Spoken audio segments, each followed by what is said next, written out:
Texas, le cercle arien, dont la violence rivalise avec celle de la fraternité. Mais contrairement à la fraternité arienne qui fait passer le profit avant l'idéologie, le cercle arien déclare défendre la fierté d'être blanc et le séparatisme comme leur valeur première. Greg Freeman, le dirigeant du cercle arien, est en prison depuis 15 ans pour un meurtre qu'il a commis quand il avait 16 ans. On croit au séparatisme. On a droit à une identité et on ne devrait pas en avoir honte. On ne devrait pas se sentir coupable d'être blanc.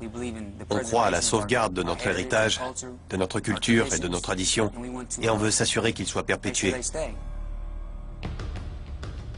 Greg Freeman a rejoint le cercle arien quand il est arrivé en prison. Dès qu'on arrive en prison, la ligne raciale est tracée. Il n'est pas question de renier sa race. Si vous êtes noir, vous irez tout de suite vers le côté noir de l'établissement. On se sépare de nous-mêmes. C'est une séparation naturelle. Dans le monde extérieur, on n'a pas besoin de faire cela, car on peut avancer tête baissée et vivre sa vie. Mais ici, on doit faire avec. Il était attiré par les convictions de séparatisme blanc du cercle arien plutôt que par la fraternité arienne qui peut collaborer avec d'autres races pour gagner de l'argent. C'est presque un crime que d'avoir une identité si on est blanc et en liberté. En tant que race, notre nombre diminue et elle va disparaître dans peu de temps. Peut-être pas durant mon existence, ni même celle de mes petits-enfants, mais ça va arriver. Contrairement à la fraternité arienne du Texas, qui est dominée par les hommes, le cercle arien ne se décrit pas comme une fraternité, mais comme une famille qui inclut des femmes. Cheryl Buchanan, surnommée Wicked, est une des 4 membres du conseil du cercle arien. Elle supervise tous les membres du cercle arien du Texas en liberté.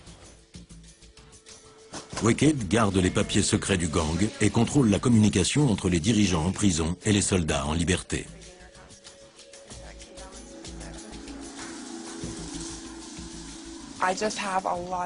J'ai beaucoup de lettres, elles viennent de la prison fédérale, des prisons texanes, de personnes en liberté et même de personnes dans d'autres États. Brett Gregory, son fiancé, est aussi membre du gang. Nous sommes probablement le groupe de blancs le mieux organisé à l'intérieur et à l'extérieur des prisons. Nous croyons au séparatisme blanc. Nous sommes pour l'amélioration et le développement de la race blanche et pour la famille. Wicked et Brett Gregory ont tous les deux purgé des peines de prison. Je me suis fait choper avec de l'héroïne, de la cocaïne et de la méthamphétamine. Il a été incarcéré à 18 ans. Il considère que la prison a forgé ses croyances suprémacistes. Quand vous arrivez en prison, vous choisissez un camp et vous êtes coincé dans ce camp. Beaucoup de blancs n'ont pas le choix. Il faut en imposer, sinon ça peut mal tourner. Wicked et Brett transmettent leurs idéaux de suprématie de la race blanche à leurs enfants. Hitler, viens là. Ils ont même appelé leur chien comme un de leurs héros. C'est un chien très gentil et affectueux. Hitler, viens là. Le couple prétend qu'il cherche à changer l'image violente et criminelle du cercle arien. On considère qu'on est des membres positifs et prophétiques de la société. On est soudés avec notre race et on apprend aux gens à vivre dans le droit chemin, hors des prisons.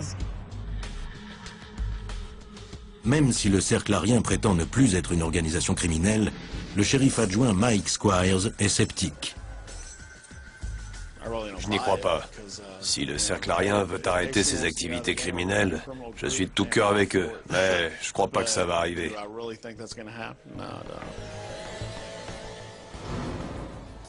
En tout cas, le message du cercle arien fait augmenter son nombre de membres.